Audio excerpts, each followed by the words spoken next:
ನೋಡ್ದೆ ಗೊತ್ತಲ್ಲ ಮನೆ ನಾನೇ ಲಕ್ಷ ಲಕ್ಷಣ. ಹೌದೌದು. ಈಗ ನಿನ್ನ ಮೀಸೆ ಮೇಲೆ ಲಕ್ಷ ಬೀಳ್ತದೆ ಮನೆ. ನೋಡಿದ್ರು ನಮ್ಮಪ್ಪ ಹೇಳಿದ ಮೇಲೆ ಈ ಗೂಢಾಶ್ರಮಕ್ಕೆ ಸೇರಿಕೊಂಡಿದ್ದು ನೋಡಿ. ಇಲ್ಲಿ ಬಂದು ಸೇರ್ಕೊಂಡ ಮೇಲೆ ಇವತ್ತು ಯಾವ ತಾಪತ್ರವೂ ಆಗಿಲ್ಲ. ಸಂತೋಷ ಯಾಕೆ? ಇಲ್ಲಿದ್ದ ಗುರುಮಠದ ಶಿಷ್ಯರೆಲ್ಲ ಒಳ್ಳೆ ಹುಡುಗರೇ ಪಾಪ. ಎಲ್ಲ ಮಕ್ಕಳೇ ಮರೆಯರೆ. ಗುರುಮಠದಲ್ಲಿ ಇದ್ದವರೆಲ್ಲ ಎಲ್ಲ ಹುಡುಗರೇ, ಅವರೆಲ್ಲ ಎಳೆ ಮಕ್ಕಳು. ನೀನಪ್ಪ ಹಳಿ ಜಪ್ಪ. ದಿವಸ ಕಪ್ಪ ಹಾಕುದು ನೀವು ಮಾತಾಡ್ತಿರ್ತೆ. ಅದಲ್ಲ, ನಮ್ಮಿಂದ ಸಣ್ಣವರು ಅಂತ. ಹಾಗಾಗಿ ಅವರೊಟ್ಟಿಗೆ ಸ್ನೇಹ ಉಂಟಲ್ಲ, ಸಂತೋಷವೇ ಕೊಡ್ತಾ ಉಂಟು. ಮತ್ ನನ್ನ ಮಾತು ಕೇಳುವ ಮಕ್ಕಳು ಇದ್ದಾರೆ. ಹಾಗಾಗಿ ಸಂತೋಷ, ಏನ್ ತೊಂದರೆ ಇಲ್ಲ. ಆದ್ರೂ ಒಂದು ಕೆಲವು ದಿವಸ ಆಯ್ತು ಒಬ್ಬರು ನೋಡ್ತಾ ಇದ್ದೆ. ಗುರುಮಠಕ್ಕೆ ಬಂದವ ಯಾರ ಹತ್ರ ಮಾತಾಡುವುದಿಲ್ಲ. ಒಬ್ಬರ ಏನೋ ಯೋಚನೆ ಮಾಡ್ತಾ ಒಬ್ಬರೇ ತಿರುಗಾಟ ಮಾಡ್ತಾ ಇರ್ತಾನೆ. ಅವ ಯಾರು, ಇಲ್ಲಿಗೆ ಯಾಕೆ ಬಂದ, ಅವನ ಕಥೆ ಏನು ಎಂತ ತಿಳ್ಕೊಳ್ಬೇಕು. ಹಾಗಾಗಿ ದಾರಿಯಲ್ಲಿ ಬರ್ತಾ ಇದ್ದವ ನೋಡೋ ಬರ್ಲಿ ಬರ್ಲಿ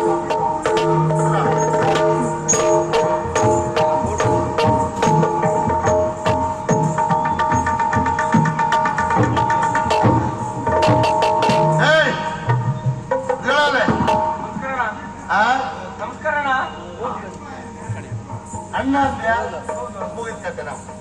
ಇನ್ನು ಜೋರಾಗುವ ಪ್ರಶ್ನೆ ಅಣ್ಣ ಅಂದರೆ ಆಶ್ಚರ್ಯ ಮಾರಾಯ. ನಾನು ಗುರುಮಠದಲ್ಲಿ ನೋಡ್ತಾ ಇದ್ದೆ. ಈ ಗುರುಮಠಕ್ಕೆ ಒಂದು ಕೆಲವು ಸಮಯ ಆಯ್ತು. ನೀನು ಯಾರಲ್ಲಿಯೂ ಮಾತಾಡುವುದಿಲ್ಲ, ಒಬ್ಬನೇ ಯೋಚನೆ ಮಾಡ್ತಾ ತಿರುಗಾಟ ಮಾಡ್ತಾ ಇದ್ದೀಯ.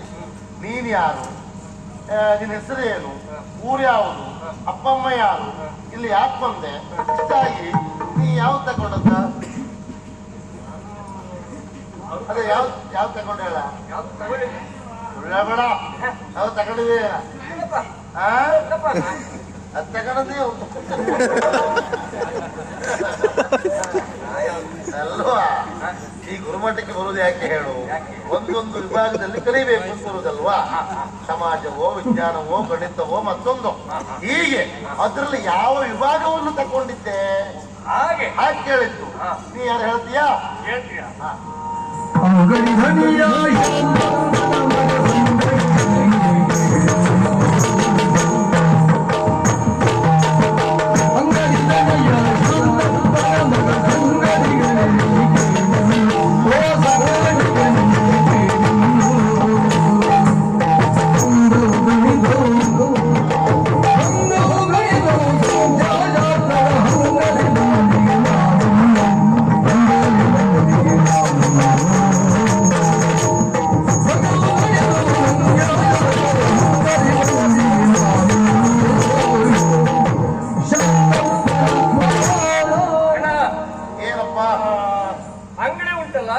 ಅಂಗಡಿ ಬಾಳೆ ಉಂಟು. ಹೌದು, ನಮ್ಮ ಉದಯಗಿರಿಯಲ್ಲಿ ಅಂಗಡಿ ಉಂಟು, ಒಂದು ದೊಡ್ಡ ಅಂಗಡಿ ಉಂಟು.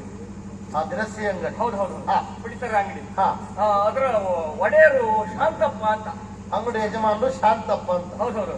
ನಾನು ಊರ ಮಗ. ಓ, ಶಾಂತಪ್ಪನ ಮಗ ನೀನು? ಶಾಂತಪ್ಪನ ಮಗ. ನಿನ್ನ ಹೆಸರು? ಹೆಸರು ಕಾಂತ. ಕಾಂತ? ಈಗೆಲ್ಲ ಕಾಂತ? ಇಲ್ಲಿ ಗುರುಕುಲದಲ್ಲಿ ಕಾಂತ. ಎಲ್ಲ ಹೋದ್ರೆ ಕಾಂತ. ಇರ್ಲಿ, ಅದೇ ಹೇಳ್ದ ನಾನು. ಅಲ್ಲ, ನೀವು ಒಬ್ಬರೇ ಯೋಚನೆ ಮಾಡ್ತಿದ್ದಲ್ಲ, ಏನ್ ಕಥೆ ಅಂತದ್ದು?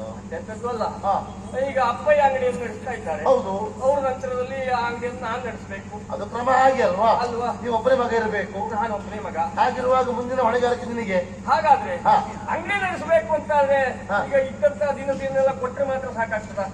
ಅದಕ್ಕೆ ಬೇಕಾಗಿ ಹಣ ತೆಕ್ಕೊಳ್ಬೇಕು.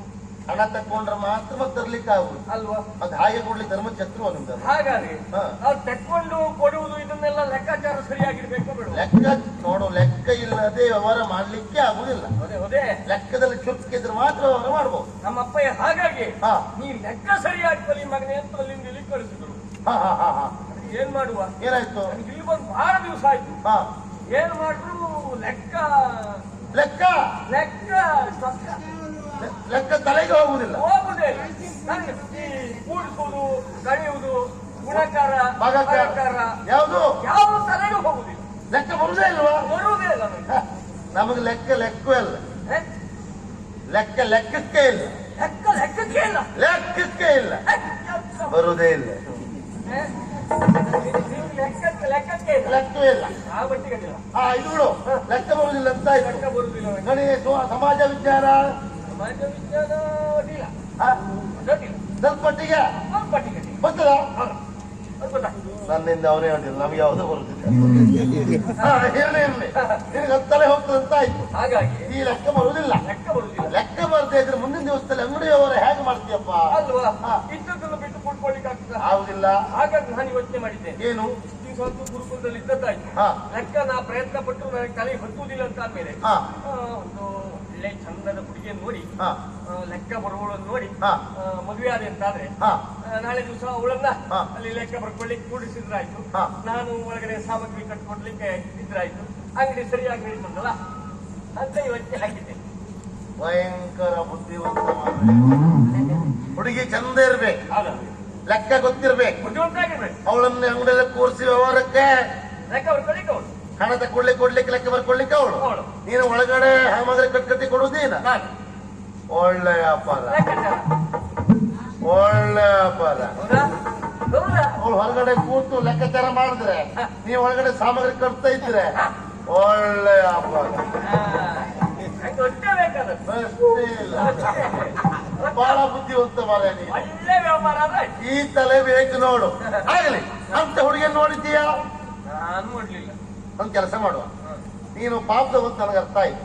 ನೀವು ಮದುವೆ ಮಾಡಿಸುವ. ಹುಡುಗಿ ಎಲ್ಲ ಹುಡುಕುದಲ್ಲ, ಈ ಗುರುಮಠದಲ್ಲಿ ಅಂತ ಹುಡುಗಿ ಯಾರಿದ್ದಾರೆ ಅಂತ ಪರೀಕ್ಷೆ ಮಾಡ್ಬೇಕು. ಗೊತ್ತಾಗುದು ಹೇಗೆ? ಹಾ, ಅವರ ಮನಸ್ಥಿತಿ ತಿಳಿಬೇಕಾ, ಅವರು ಸ್ವಲ್ಪ ಕೆಣಕ್ಬೇಕು. ನಂಗೆ ಅದೆಲ್ಲ ಗೊತ್ತಾಗುದಿಲ್ಲ. ಅದಕ್ಕೆಲ್ಲ ನಾನು ವ್ಯವಸ್ಥೆ ಮಾಡ್ತೇನೆ. ನಿಮ್ಗೆ ಗೊತ್ತುಂಟಲ್ಲ? ಈ ಒಟ್ಟಿಗೆ ಇದ್ರೆ ಸಾಕು. ಅವರನ್ನ ಕೆಣಕಿ ಅವರ ಮನಸ್ಸೇನು ಎಲ್ಲ ವಿಚಾರ ಮಾಡುವ. ನಿನಗಾಗ ಹುಡುಗಿ ಇದ್ರೆ ಅವಳು ನಿನ್ ಮದುವೆ ಮಾಡಿಸುವ. ಇದು ಲೆಕ್ಕ. ನನಗೆ ಲೆಕ್ಕ ಬಂದ್ರೆ ಮಾತ್ರ ಒಳ್ಳೆ ವ್ಯಾಪಾರ. ಅದನ್ನೇ ಮಾಡುವ. ಎಲ್ಲ ಮತ್ತೆ ಹುರು ಹೊತ್ತಾಯ್ತು, ಇಲ್ಲೇ ನಿಲ್ಲು, ಆಚಿಂದ ಕಾರಳು ನೋಡುವ.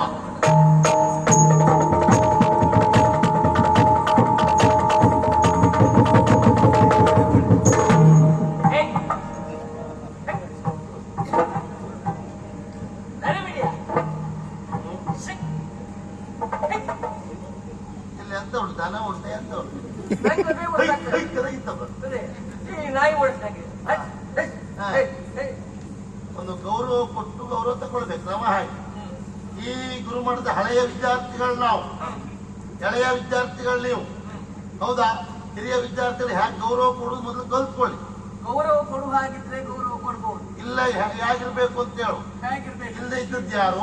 ಅಲ್ಲ, ಹೀಗೆ ಇರಬೇಕು ಅಂತ ಹೇಳ್ಕೊಟ್ಟು ನೋಡು, ಹಾಗಿರ್ತೀರ. ಅದಲ್ಲದೆ ಹೋದ್ರೆ ಇನ್ನೇನು ತರಗತಿ ಪ್ರಾರಂಭ ಆಗ್ತದೆ, ನಾವು ತರಗತಿ ಹೋಗ್ಬೇಕು. ಹೌದು. ಈಗ ಮಾರ್ಗಕ್ಕೆ ನಿಂತಿರೋ ನಿಮ್ಮ ಅಪ್ಪನದ ದಾರಿ ಇದು, ನಿನ್ನ ಬಂದ ಗುರುಮಠದ ದಾರಿ.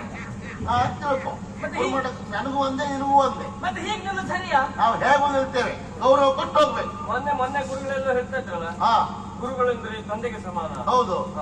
ನಮ್ಮಪ್ಪನ ಜಾಗ ಏನೀಗ ಸರಿ ಮಾತಾಡ್ತೇವೆ. ಗುರುವ ತಂದೆ ಸಮಾನ, ತಂದೆ ಅಪ್ಪ ನಮ್ಮಪ್ಪನ ಜಾಗ ಸಮಾಜ ವಿಜ್ಞಾನ ಅಷ್ಟೇ. ಸಮಾಜ ವಿಜ್ಞಾನ ಗಣಿತ ಕೊಯ್ಯ, ಸಮಾಜ ವಿಜ್ಞಾನ ಗಣಿತ ಕೊಯ್ಯ. ಏನೋ ಹೋಗ್ಬೇಕು. ಆಗುದಿಲ್ಲ. ಏನೋ ಏನ್ ಹೋಗ್ಬೇಕು? ಬಹಳ ಮಾತಾಡ್ತಿಲ್ಲ ನೀನು, ಮತ್ತೆ ಮಾತಾಡ್ದೆ ತಿಳ್ಕೊಂಡು ಮಾತಾಡ. ಏನು ಹಾ, ನಿಮ್ಮ ಹೆದರಿಕೆ ಇಲ್ಲ ನನಗೆ. ಒಂದ್ ಮನೆ ಬಂದು ಬಹಳ ಮಾತಾಡ್ತೀಯ. ಹೌದು. ಹಾ, ಅಪ್ಪ, ಏನೋ ಇಲ್ಲಿ ಈ ಗುರುಮಠದಲ್ಲಿ ಸರಿ ನೆನಪು ಮಾಡ್ಕೋ. ಎಲ್ಲರಿಗಿಂತ ಹಳೆಯವ ನೀನು. ನಿಂಗೆ ಅಂತ ಇದ್ಕೊಂಡೆ ಅಥವಾ ಹೇಳತ್ಲಾಗೆ ಒಂದೇ ಮಾತ್ರ ಹೇಳುದಾದ್ರೆ ಹಾ, ನೀನು ಆದಿಜಾಂಬವ. ಯಾರು? ಆದಿಜಾಂಬವ ನೀನು. ಇಲ್ಲಿಂದ ಬಿಟ್ಟು ಹೋಗುದಿಲ್ಲ, ಬಂದವರಿಗೆ ಇರ್ಲಿಕ್ಕೆ ಬಿಡುದಿಲ್ಲ ನೀನು. ಅದೇ ಬೇಡ. ಇಲ್ಲಿಂದ ಬಿಟ್ಟು ಹೋಗುದಿಲ್ಲ ಹೇಳುವ ಮಾತು ಹೋಗ್ತೆ. ಇಲ್ಲಿ ಬಂದವರು ಇರ್ಲಿಕ್ಕೆ ಬಿಡುದಿಲ್ಲ ಅಂತ ಹೇಳ್ಬೇಡ. ಮತ್ತೆ ಈಗ ಉಪದ್ರ ಕೊಟ್ಟರೆ ಯಾರು ಇರ್ತಾರೆ ಇಲ್ಲಿ? ಹೋಗುವವರಿಗೆ ಹೋಗ್ಬೇಕು ಅಂತ ಕಂಡ್ರೆ ಅವ್ರು ಹೋಗ್ತಾ ಇರ್ತಾರೆ. ಅದಕ್ಕೆ ನಾವು ಹೊಣೆಗಾರ ಅಲ್ಲ. ಇಲ್ಲಿ ಬದುಕ್ಲಿಕ್ಕೆ ಆಗಿದ್ದು ಹೋದ್ರೆ ಅದಕ್ಕೆ ನಾನು ತಲೆಕಲ್ಲು ಹಾಕೊಳ್ಳುವುದಲ್ಲ. ಗೊತ್ತಾಯ್ತಲ್ಲ? ಮತ್ತೆ ಇಲ್ಲಿ ಕಲ್ತ ಮೇಲೆ ಅವ ಎಲ್ಲಿಯೂ ಉದ್ಧಾರ ಆಗ್ತಾನೆ. ಇಲ್ಲೇ ಕಲಿಯಕ್ಕೆ ಅವನಿಗೆ ಆಸಕ್ತಿ ಇಲ್ಲದೆ ಇದ್ರೆ ಮುಂದೆ ಬಹಳ ಕಷ್ಟ ಆಗ್ತದೆ. ಬಿಟ್ಕೋ.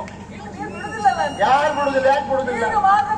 ಬಂದ ಮಕ್ಕಳಿಗೆಲ್ಲ ಉಪದ್ರ ಕೊಡ್ತಾ ಇದ್ರೆ ಅವ್ರು ಎಲ್ಲಿರ್ತಾರೆ? ಅದು ನೀವು ತಿಳ್ಕೊಳ್ಳೋದು ಉಪದ್ರ ಅಂತ. ನಿಮಗ್ ಒಳ್ಳೇದಾಗ್ಲಿ ಅಂತಲೇ ನಾವು ಹೇಳೋದೇ ಬಿಟ್ರೆ ಯಾರಿಗೂ ನಾವು ಉಪದ್ರ ಕೊಡೋ ಪ್ರಶ್ನೆ ಇಲ್ಲ. ನಿಮಗ್ ಉಪದ್ರ ಕೊಟ್ಟಾಗ ಆಗ್ತಾರೆ. ನೀ ಹೇಳ್ದೆ ಅಲ್ಲ, ನಾನು ಆದಿ ಜಾಂಬವ ಅಂತೇಳಿ ಆ ಮಾತನ್ನು ಒಪ್ಕೊಳ್ತೇನೆ. ಯಾಕೆ ಗೊತ್ತುಂಟಾ? ಜಾಂಬವಂದ್ರೆ ತಾತ್ಸಾರ ಮಾಡೋ ಪ್ರಶ್ನೆ ಇಲ್ಲ. ಇವತ್ತು ಆಂಜನೇಯನ ಅಂದ್ರೆ ಹನುಮಂತನ ದೇವರು ಅಂತ ನಾವು ಪೂಜೆ ಮಾಡ್ತೇವೆ. ಹೌದಾ? ಆದ್ರೆ ಜಾಂಬವ್ರನ್ನ ದೇವರನ್ನು ಪೂಜೆ ಮಾಡ್ತೇವಾ? ಪೂಜೆ ಮಾಡುವುದಿಲ್ಲ. ಹನುಮಂತನ ದೇವರನ್ನು ಪೂಜೆ ಮಾಡ್ತೇವೆ, ಹೌದಾ? ಅಂತ ಹನುಮಂತನಿಗೆ ಬುದ್ಧಿ ಹೇಳಿದ್ಯಾರು? ಜಾಂಬವ. ಆ ಕಥೆ ನಿಮ್ಗೆ ಗೊತ್ತುಂಟ? ರಾವಣ ಸೀತೆಯನ್ನು ಕದ್ದೊಯ್ದಾಗ ಲಂಕೆಯಲ್ಲಿ ಸೀತೆ ಇತ್ತು ಅಂತ ಇವರಿಗೆ ವಿಷಯ ಗೊತ್ತಾಯ್ತು. ಹಾಗಾಗಿ ಆಜ್ಞೆ ಆಯ್ತು ಸುಗ್ರೀವನಿಂದ, ಈ ಕಪಿಗಳೆಲ್ಲ ಹೋಗಿ ಎಲ್ಲೇ ಇದ್ರು ಹುಡ್ಕೊಂಡು ಬರಬೇಕು ಅಂದಾಗಿ ಎಲ್ಲ ಒಟ್ಟಾಗಿ ಹೊರಟು ಸಮುದ್ರ ತೀರಕ್ಕೆ ಹೋಗಿ ಅವರಲ್ಲಿ ಚರ್ಚೆ ಮಾಡಿದ್ರು. ಸಮುದ್ರನ ದಾಟಿ ಹೋಗಬೇಕು, ಯಾರು ದಾಟ್ತೀರಿ ಅಂತ ಕೇಳುವಾಗ ಒಬ್ಬೊಬ್ರು ಹೇಳಿದ್ರು 60 ಯೋಜನವೋ 90 ಯೋಜನವೋ ಅಲ್ಲಿ 70 ಯೋಜನವೋ ಹೀಗೆಲ್ಲ ನಾವು ದಾಟ್ತೇವೆ ಅಂತ. ಹಾಗೆ ದಾಟ್ರೆ ಆಗುದಿಲ್ಲ, ಇಂತಿಷ್ಟು ದೂರ ಇರುವುದರಿಂದ ಅಲ್ಲಿ ಹಾರಬೇಕು ಅಂದಾಗ ಎಲ್ಲರೂ ನಮ್ಮ ಹತ್ರ ಆಗುದಿಷ್ಟೇ ಅಂತ ಕೂತರು. ಆಗ ಹನುಮಂತ ಅಲ್ಲೇ ಕೂತಿದ್ದ. ಆ ಯೋಗ್ಯತೆ ಹನುಮಂತಗಿದ್ರೂ ಸಹ ಹನುಮಂತ ಎದ್ದು ನಾನು ಹಾರ್ತೇನೆ ಅಂತ ಹೇಳಲಿಲ್ಲ. ಯಾಕೆ? ಅವನಲ್ಲಿ ಏನು ಉಂಟು ಅಂತ ಅವನಿಗೆ ಗೊತ್ತಿರುವುದಿಲ್ಲ. ಆಗ ಜಾಂಬವರೇ ಕರೆದು ಹೇಳಿದ ಮಾತು, ನೀನೇ ಕಲಿ ಹನುಮ, ನೀನೇ ಕಲಿ ಹನುಮ, ಕೊಂಕದೆ ಕೊನರದೆ ಲಂಕೆಯೋಳು ಸಿಲುಕದೆ ಪಂಕಜಮುಖಿ ಸೀತೆಯನ್ನು ಕಂಡು ಬರುವುದಕ್ಕೆ ನೀನೇ ಕಲಿ ಹನುಮ ಅಂತ ಹೇಳಿದ್ದು ಜಾಂಬವರು ಹೊರತು ಬೇರೆ ಯಾರು ಅಲ್ಲ, ನೆನಪಿಟ್ಟುಕೋ. ಹಾಗಾಗಿ ಆದಿ ಜಾಂಬವ ಅಂತ ಹೇಳಿದೆಲ್ಲ ನನ್ನ ಕೆಲಸ ಏನಾಗಿದ್ರೆ ಇಂಥವ್ರಿಗೆ ಒಳ್ಳೆ ಬುದ್ಧಿ ಮಾತು ಹೇಳಿ ಒಳ್ಳೆಯವರಾಗಿ ನೀವು ಮುಂದೆ ಬನ್ನಿ, ಇನ್ನೂ ಹಾಗೆ ಬೋಧನೆ ಮಾಡ್ತೇನೆ ಬಿಟ್ರೆ ಕೆಟ್ಟದ್ದನ್ನು ಯಾವತ್ತೂ ಬಯಸುವಲ್ಲ. ತಿಳ್ಕೊಳ್ಳುವ ಜ್ಞಾನ ತಿಳ್ಕೊಳ್ತಾರೆ, ತಲೆಯಲ್ಲಿ ಸೆಗಣಿ ತುಂಬಿದ್ರೆ ನಾವು ಹೊಣೆಗಾರ ಅಲ್ಲ ಅದಕ್ಕೆ. ಅದಕ್ಕೆ ದೇವರಾಣೆ ಮಾಡಿ ಹೇಳ್ತೇನೆ, ನಾವು ಓದಿ ಕಲ್ತದ್ದಲ್ಲ, ನನ್ಗೊಂದು ಅಭ್ಯಾಸ ಮೊದ್ಲಿಂದು. ಯಾರ್ಯಾರು ಏನ್ ಹೇಳ್ತಾರೆ, ಯಾರ್ಯಾರು ಏನ್ ಮಾಡ್ತಾರೆ ಅದನ್ನೇ ನೋಡಿ ನೋಡಿ ಕಲ್ತು ಈ ಎತ್ತರಕ್ಕೆ ಬೆಳೆದವನ. ಹಾಗಾಗಿ ನನಗೆ ಇವತ್ತಿಲ್ಲಿ ಅನ್ನ ಸಿಕ್ತ ಉಂಟು, ಆ ಪ್ರಯೋಜನ. ಅದಕ್ಕೆ ಹೇಳು ಬಂದಂತ ಮಕ್ಕಳಿಗೆ ಇನ್ನೊಬ್ರು ಏನ್ ಮಾಡ್ತಾರೆ, ಏನ್ ಹೇಳ್ತಾರೆ ಅದನ್ನ ನೋಡಿ ಕಲೀರಿ, ಅದನ್ನ ಕೇಳಿರಿ. ಆವಾಗ ನಿಮಗೂ ಬುದ್ಧಿ ಪಕ್ವವಾಗ್ತದೆ, ನೀವು ಮುಂದೆ ಮಾತಾಡ್ಲಿಕ್ಕೆ ಆಗ್ತದೆ. ಒಂದು ನಾನು ಬಡ್ಕೊಳ್ಬೇಕೆ ಬಿಟ್ರೆ ಅಲ್ಲಿ ಏನೂ ಪ್ರಯೋಜನ ಇಲ್ಲ. ಪಾಪ ಬರ್ತರು, ಅವ್ರ ಕೆಲಸ ಎಷ್ಟು ಬೇಗ ಆಗ್ತದೆ ನೋಡ್ತರು, ಪುರ್ಸೊತ್ತಿಲ್ಲದೆ ಹೋಗ್ತಾ ಇರ್ತಾರೆ. ಹಾಗಾಗಿ ಹಾಳಾಗುದು. ಏನೋ ಇಲ್ಲಿ ಗುರುಮಠದ ಆವರಣದಲ್ಲಿ ನಿಮ್ದು ಜೋರು. ಹೌದು, ಅದೇ ತರಗತಿಯಲ್ಲಿ ಗುರುಗಳು ಏನಾದ್ರು ಪ್ರಶ್ನೆ ಕೇಳಿದ್ರೆ ನಿಮ್ದು ಮಾತೇ ಇಲ್ಲ. ಆಗ ಹೌದು, ನಾವು ಮಾತಾಡುದಿಲ್ಲ. ಯಾಕೆ? ಗುರುಮಠದ ಕೊನೆಯ ಸರದಿಯಲ್ಲಿ ಕುಳಿತುಕೊಂಡು ನಿನಗೇ ಇಷ್ಟಿರ್ಬೇಕಾದ್ರೆ ನಾವೆಲ್ಲ ಪ್ರಥಮ ಸರದಿಯಲ್ಲಿ ಕುತ್ಕೊಳ್ಳೋರು, ಗೊತ್ತಾಯ್ತಾ? ಮುಂಚೆ ಪ್ರಥಮ ಸರದಿಯಲ್ಲಿ ನಾನು ಕೂತವನೇ, ಈಗ ಹಿಂದೆ ಕೂತಿದ್ದೆ. ಯಾಕೆ? ನಿಮ್ಮಂತ ವಿದ್ಯಾರ್ಥಿಗಳಿಗೆ ಬಿಟ್ಟು ಕೊಟ್ಟು ನಾವು ಹಿಂದೆ ಕೂತದ್ದು. ಅದ್ರ ಹತ್ರ ನಾವು ಮುಂದೆ ಕೂತ್ಕೊಳ್ಲಿಕ್ಕೆ ಆಗದೆ ಅಲ್ಲ, ಉತ್ತರ ಕೊಡ್ಲಿಕ್ಕೆ ಆಗದೆ ಅಲ್ಲ. ನೀನು ನಾಳೆ ಮದುವೆ ಆಗಿ ನನ್ನ ಮಕ್ಕಳು ಈ ಗುರುಮಠಕ್ಕೆ ಬಂದ್ರು, ನೀನ್ ಇಲ್ಲೇ ನಿಂತ್ಕೊಂಡು ಮಕ್ಕಳಿಗೆ ಎದುರಿಸ್ತಾ ಇರ್ತೀನಿ. ನಾನು ಇಲ್ಲೇ ಇರುವವ, ಹೋಗುವವರಿಗೆ ಏನ್ ಮಾಡ್ಲಿಕ್ಕೆ ಬರುದಿಲ್ಲ. ಉಳಿದವ್ರು ಹಾಗೆ ನಾನಲ್ಲ, ಮತ್ತೇನು ಶಾಸ್ತ್ರಗಳ ಗೆಳತಿ ನಾನು ನೆನ್ಪಿಟ್ಕೋ. ಏನಿದೆ ಕೇಳತ್ತಿ ಒಬ್ಬಳು, ಅವಳು ಕಟ್ಕೊಂಡು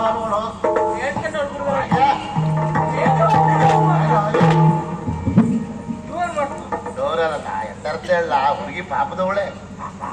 ಅವಳ ಕೆಣಕಿದ್ದೆ ಯಾಕೆ ನಾನು?